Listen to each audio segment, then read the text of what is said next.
Esta semana Boric irrumpió en escena, después de sus vacaciones, haciendo el ridículo, anunciando la construcción de 12 caletas con perspectiva de género. Yo personalmente adquirí el compromiso de habilitar 12 caletas pesqueras a lo largo de Chile con perspectiva de género. Claro, suena un poco ridículo, caletas con perspectiva de género, ¿qué es eso? O sea, aparentemente caletas en las que habría espacios pensados específicamente para mujeres. ¿Y qué pasó? Después del anuncio, una avalancha de burlas, tanto en redes sociales como en matinales, de las que el presidente se hizo cargo, como suele hacerlo, cada vez que el periodismo lo incomoda. Hoy día veía algunos periodistas que se burlaban, socarronamente. Y claro, la verdad es que la expresión caletas con perspectiva de género suena ridícula por una razón sencilla. Es ridícula, es presuntuosa.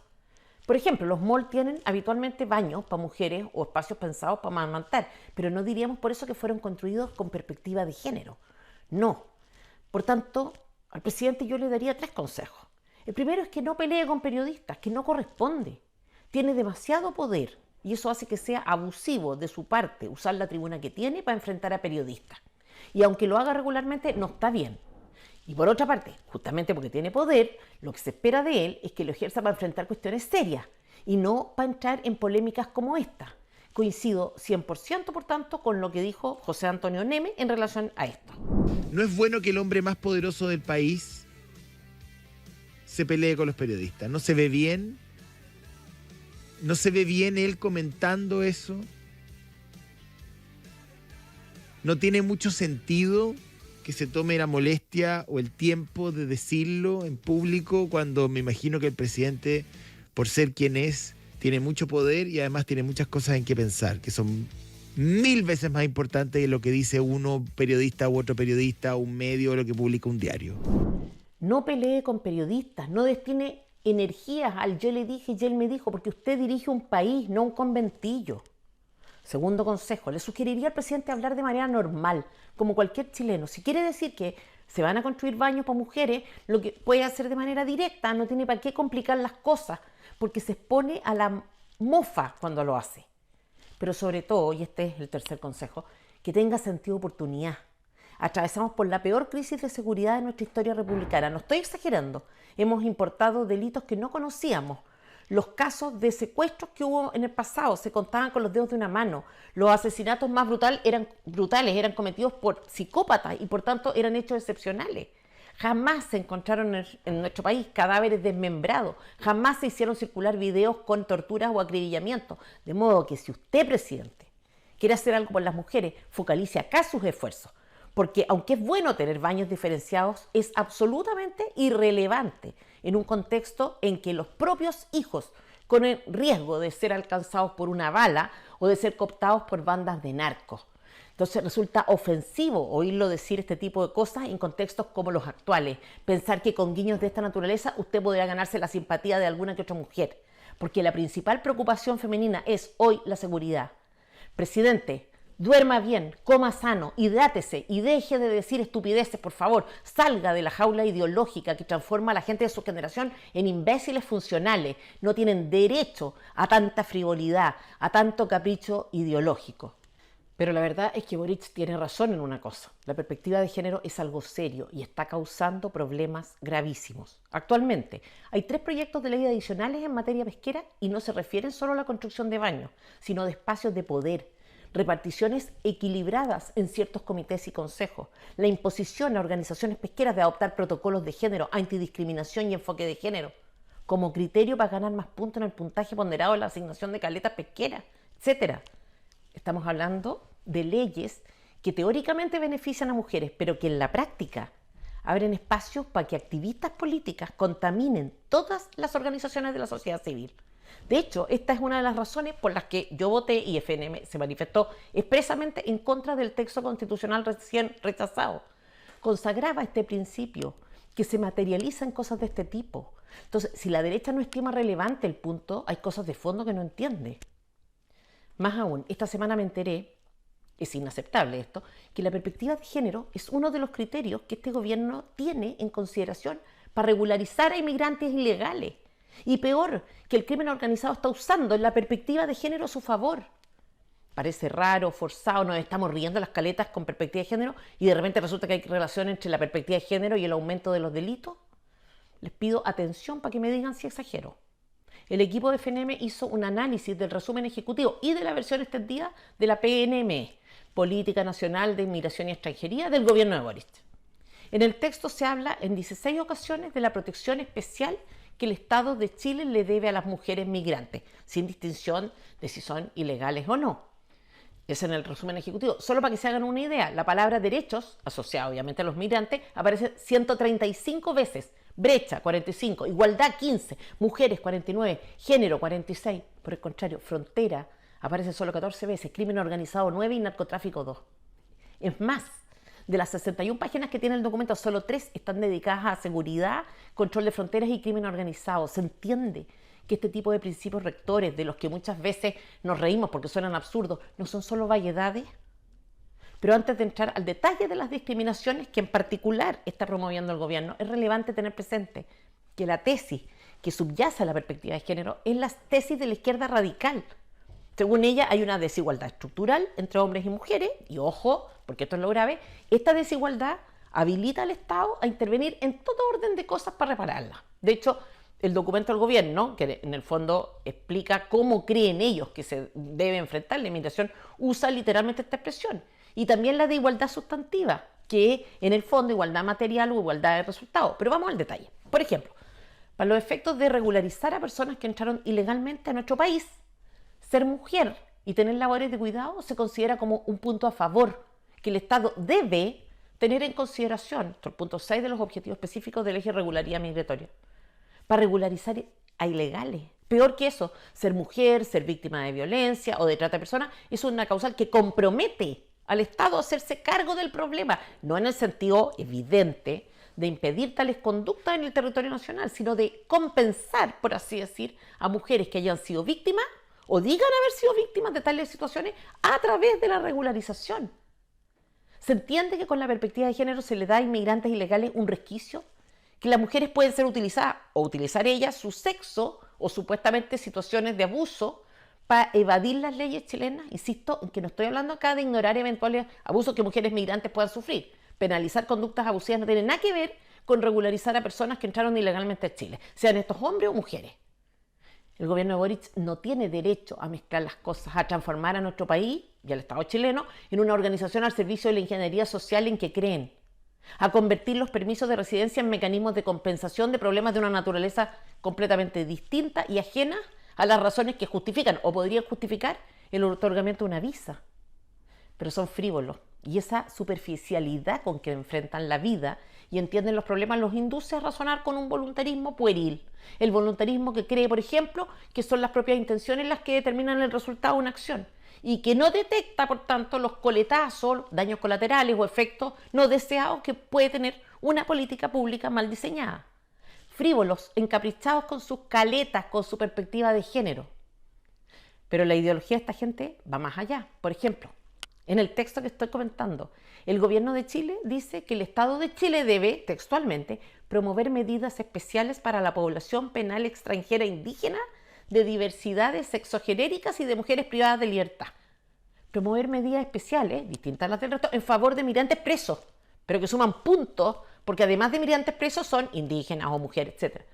Este tipo de consideraciones se hacen en nombre de otro de sus principios pelotudos, el de interseccionalidad. ¿Qué razón podría haber para promover acciones especiales para estos subgrupos de personas? Esta es la materialización de la igualdad sustantiva. Este es el tipo de discriminaciones arbitrarias o acciones afirmativas que ese principio impulsa. Es más, a finales de la semana pasada, el proyecto de ley que reforma la ley antidiscriminación, la ley Zamudio, terminó su tramitación en la Comisión de Derechos Humanos y pasará a la sala de la Cámara para ser discutido y votado. Una de las normas emblemáticas es la que declara expresamente que las acciones afirmativas o medidas especiales no constituirán discriminación. ¿Se entiende por qué yo no estaba dispuesta a votar a favor de un texto que consagrara este principio y que es una vergüenza, un escándalo, que la derecha haya transigido en cosas tan fundamentales como esta? Pero esto no se acaba. La política migratoria del gobierno también se refiere a la importancia de promover la relación de mujeres migrantes con distintas organizaciones, entre otras instituciones académicas. Considera también que una mujer migrante que se declare víctima de violencia intrafamiliar tiene derecho a que los trámites para obtener la residencia sean más ágiles. Quiero reiterar, en nuestro país hay Estado de Derecho y por tanto nadie que viole la ley o cometa un delito puede quedar impune. Pero ser mujer o haber sido víctima de un delito no es razón para ganar el derecho a vivir en nuestro país. Estamos copados, así de simple. Los iluminados del gobierno podrían considerar que todas estas discriminaciones que contempla la política migratoria, teóricamente en beneficio de mujeres vulnerables, se pueden utilizar además de manera fraudulenta, cosa que obviamente también ocurre, porque como dice el dicho, echa la ley, echa la trampa. Pero no, son frívolos, son infantiles, creen que ellos controlan los efectos de las cosas que hacen. En resumen, lo que quiero decir es, métanse su perspectiva de género por donde mejor les quepa y hagan lo que deben, inútiles, frívolos de mierda. Se están muriendo chilenos, se están muriendo niños. Su ideología tóxica no sirve. Y si no me creen, revisen las estadísticas del CEAD, del Centro de Estudio y Análisis del Delito, en los últimos 10 años, entre 2014 y 2023. El primer año del gobierno de Boric, 2022, es el con más abusos y delitos sexuales contra mujeres. El primer año del gobierno de Boric, 2022, es el con más delitos de lesiones menos graves, graves y gravísimas contra mujeres. El primer año del gobierno de Boric es el con más violaciones contra mujeres. El primer año del gobierno de Boric, 2022, comparte la segunda posición de más homicidios contra mujeres. El primer año del gobierno de Boric es el segundo con más delitos de violencia intrafamiliar contra mujeres. Comparten la misma posición el 2021 y el 2014. Y mientras tanto, ustedes haciendo show, por favor vean este video. Pero cuéntanos lo que dice acá. Bueno, dice: estimado presidente, junto con saludarlo, nos complace contarle lo felices que nos sentimos y lo mucho que agradecimos que haya llegado a nuestra escuela. Gracias por destinar recursos para mejorar nuestra escuela y así no pasar frío, no enfermarnos tan fácilmente los inviernos. Patético, ¿no? El presidente de Chile le da a leer a una niña un discurso en que la niña le agradece cosas al presidente de Chile. Desde hace años cultivan la política de la performance. No podían hacer bien, al menos esto. Si querían montar un espectáculo y estaban dispuestos a utilizar a una niñita, hay equipos de avanzada presidencial que podrían haber salvado a Boric del bochorno, pero no, porque además de frívolos son desprolijos.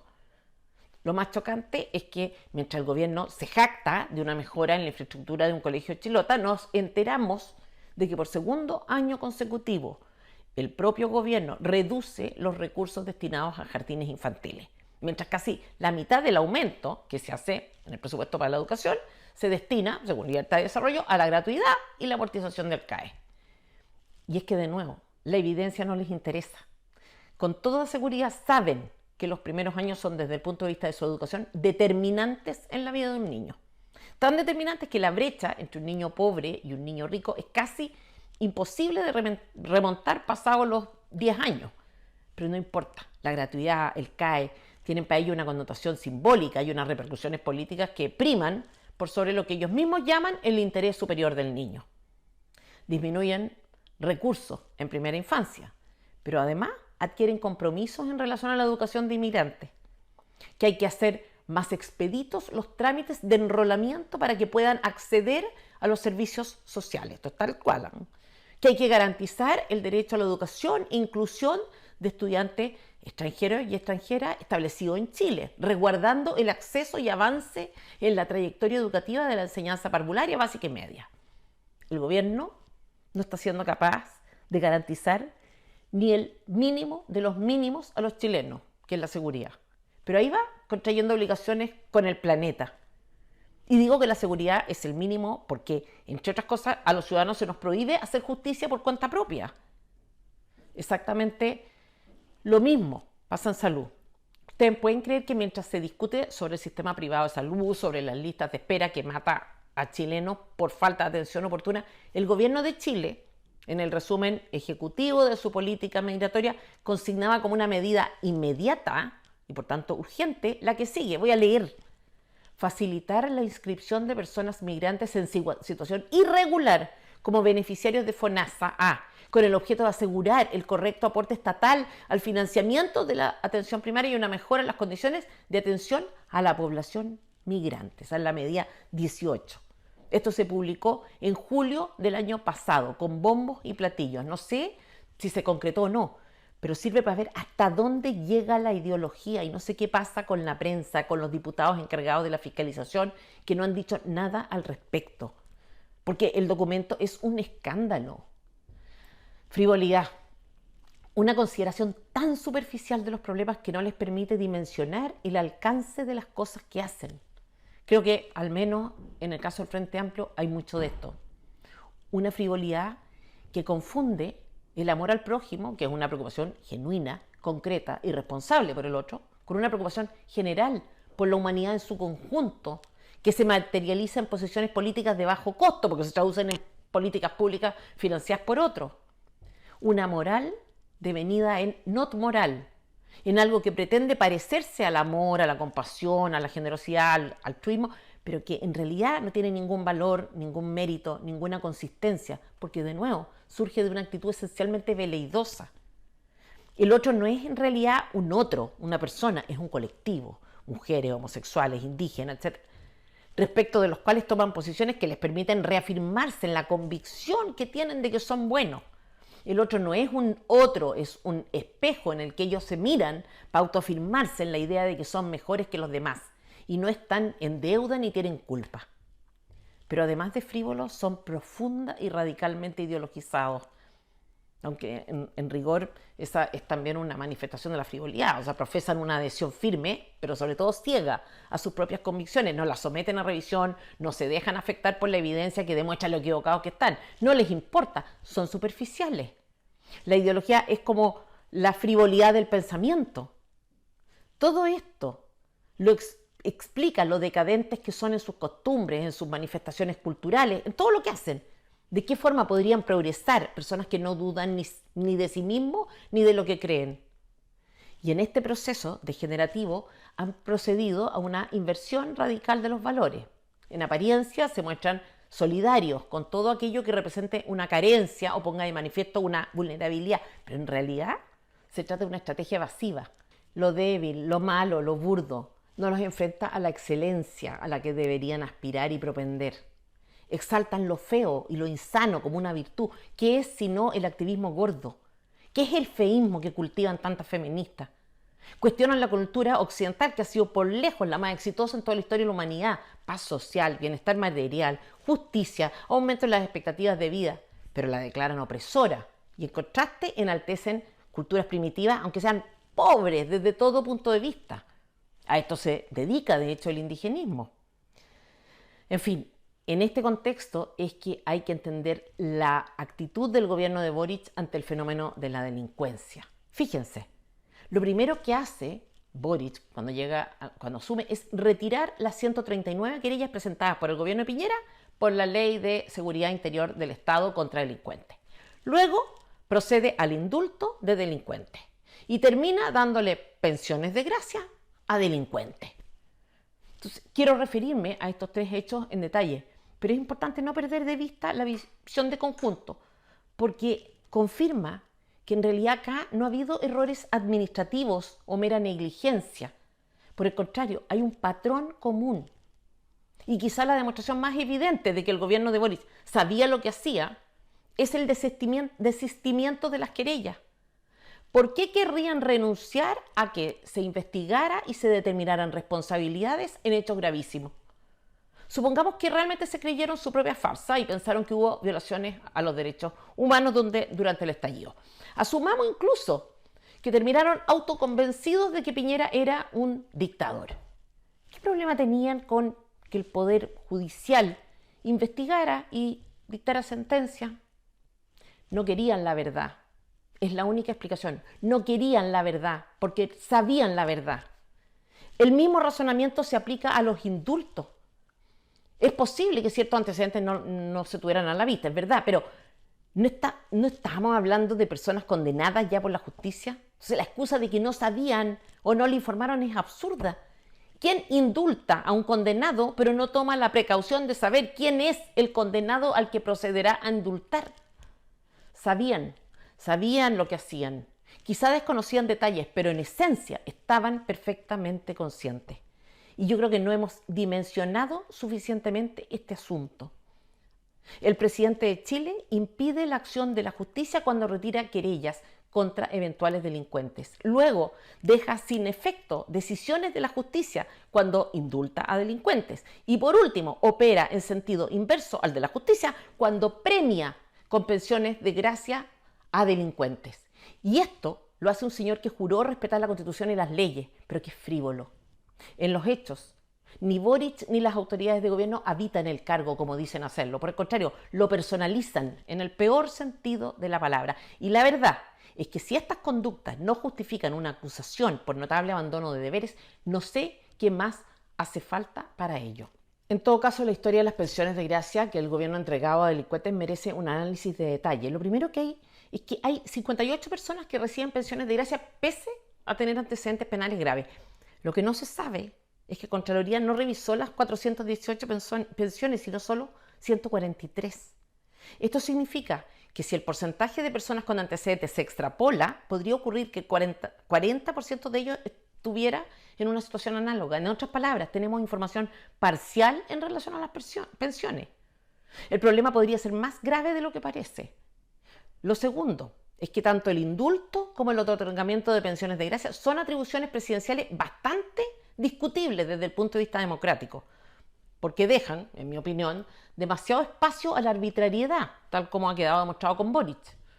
De hecho, ambas facultades fueron institucionalizadas el año 1981, es decir, se trata de leyes promulgadas durante el gobierno militar. Le voy a leer, presidente Boric, para que usted lo sepa, en caso de que le interese. ¿Quién firma el acta de promulgación de la ley? Es don Augusto Pinochet Ugarte, general de Ejército, presidente de la República, y Mónica Madariaga Gutiérrez, ministro de Justicia. Es curioso ver que llevan años cuestionando una constitución perfectamente democrática solo por un supuesto vicio de origen, y que en cambio el vicio de origen, bastante más evidente en este caso, no sea obstáculo para hacer uso de una atribución de dudosa legitimidad además. Lo cierto es que el episodio de las pensiones ha puesto de manifiesto no solo que tenemos un presidente que merece ser acusado constitucionalmente, sino de lo arbitrario e inútil que es un organismo que nos cuesta caro. Me refiero al INDH. Para ser justo, el año 2021 y 2022 se le encomendó al INDH la tarea de acreditar la condición de víctimas de violaciones de los derechos humanos a personas para determinar si ellas podían o no ser beneficiarias de pensiones de gracia. Y el INDH fue claro en señalar que no estaba en condiciones ni de, y esto leo textual, verificar la entidad de las lesiones ni su relación causal con el menoscabo de la capacidad de trabajo de tales víctimas. Cierre comillas. Es justo reconocer esto, sobre todo porque el gobierno intenta endosarle a esa organización su propia responsabilidad. Lo insólita es la distinción que ha hecho su directora Consuelo Contreras, que ha señalado ya en varias oportunidades que ellos lo único que hacen o están en condiciones de hacer es acreditar la condición de víctima y no el daño físico que pueda haber sufrido la víctima en cuestión. Entonces pregunto, ¿en virtud de qué se determina la condición de víctima? ¿Del testimonio de las personas? Ningún procedimiento mínimamente serio opera así. Por tanto, primero, el testimonio propio o de testigos no basta. E incluso la existencia de un daño físico tampoco basta. Las policías tienen, por mandato constitucional, el deber de reprimir la violencia con la fuerza.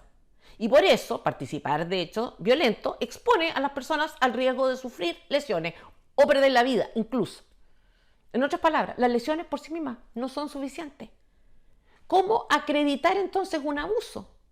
En su infinita idiotez, algunos dicen que someter a revisión un testimonio es una forma de revictimizar. Y aunque esto pueda ser cierto, no se puede ignorar el hecho de que detrás de alguien que reclama su condición de víctima, hay alguien que se sindica como victimario.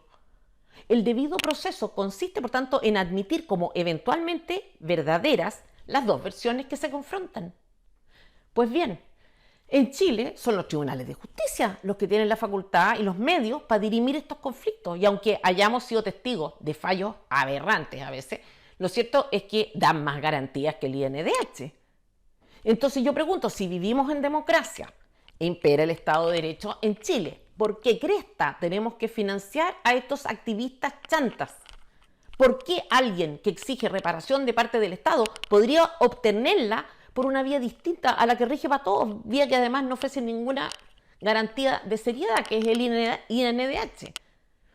Parece insólito, por tanto, que en un contexto como el actual, la directora del INDH se atreva a decir que teme por mayor seguridad haya restricciones de libertades. Porque claro, es una preocupación razonable. Nadie quiere, en principio, renunciar a libertades fundamentales. Pero cuando el precio a pagar por esa libertad es el riesgo de la muerte propia o de un hijo, parece un poco descarada la inquietud de la señora viniendo de un organismo que ha hecho de la defensa de delincuentes su vocación. Sin ir más lejos, la propia directora del INDH defendía en su momento a los estudiantes que eludían el pago del metro. No es evasión, es protesta. Decía, es erróneo calificar como un acto de evasión el ingreso concertado de cientos de escolares a las estaciones del metro sin pagar su pasaje. Genial. Vamos a evadir el pago de impuestos como forma de protesta, a ver si nos respetan el derecho a manifestarnos. Lo insólito es que el argumento era, la cito, las y los adolescentes efectuaron esta acción como un método pacífico de protesta, no como una artimaña para eludir el costo de su traslado cotidiano. Contreras también era la que aseguraba que en Chile había presos políticos, aunque estos hubieran cometido delitos. Voy a citarla de nuevo. La noción de presos políticos incluye, decía, aquellos, como sería el caso de los presos mapuches, cuando su identidad étnica, también puede ser su identidad de género, religiosa, disidencia sexual, entre otros, es relevante para las decisiones estatales de privación de libertad que sean políticamente sesgadas, discriminando a sus respectivas entidades, bla, bla, bla, bla. La libertad, señora Contreras, es algo que nos importa mucho, pero que se podría garantizar con bastante más facilidad en contextos de dura represión contra los delincuentes, lo que incluye derecho a disparar, a herir o a matar si hace falta. Sin embargo, y pese a la falta de evidencia, el INDH no duda en tener en su web un reporte de las violaciones a los derechos humanos en la crisis social. Se nos informa que han presentado 3.216 querellas, que solo 33 tienen sentencias sancionatorias firmes y ejecutariadas. Pero tenemos 418 pensiones de gracia. ¿Y esta cifra de dónde sale? ¿Cómo se justifica? La misma página afirma que hubo 1.844 disparos, pero que murieron solo 7 personas. Y digo solo 7 porque es cosa de ver los videos de la época para dimensionar el nivel de violencia. ¿Qué pasó con Carabineros y el uso de sus armas de servicio? ¿Salieron a matar? Dispararon casi en 2.000 oportunidades, pero murieron solo 7 personas. Y ojo, porque acá hay muertes, muchas, que no se derivan de actos de los propios de actos de los propios manifestantes. No, señora Contreras, no hubo violaciones a los derechos humanos. Las intervenciones de exministros de Piñera a propósito de todo esto agravan el diagnóstico. Han asegurado que todo fue parte de un golpe de Estado, pero no dudaron, sin embargo, en canjear la Constitución para contenerlo. Y lo peor, en responsabilizar a Carabineros por violaciones a los derechos humanos que ellos, mejor que nadie, sabían que nunca se produjeron. La estrategia fue cortar el hilo desde lo más fino.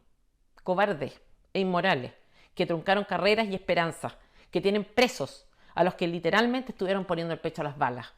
Y, como una señal más de cobardía, hoy justifican la entrega que ellos mismos hicieron de pensiones de gracia, en las presiones que sufrieron por parte de la izquierda. ¿Qué clase de gente es esta que nos gobernó, que se escuda en presiones para justificar lo injustificable? Frívolos y feligreses devotos al servicio de una ideología tóxica, unos cobardes los otros. ¿Qué se podría esperar de una convocatoria alcocena para enfrentar la crisis de seguridad? Creo que poco. Boric debe renunciar. Y la única esperanza es que no nos equivoquemos en la próxima elección. No podemos volver a equivocarnos, no hay tiempo. Y mientras tanto, FNM trabaja en un proyecto político serio para un gobierno de valientes y en la búsqueda de personas que puedan competir y ganar. Soy Tere Marinovich, directora ejecutiva de FNM para FNM.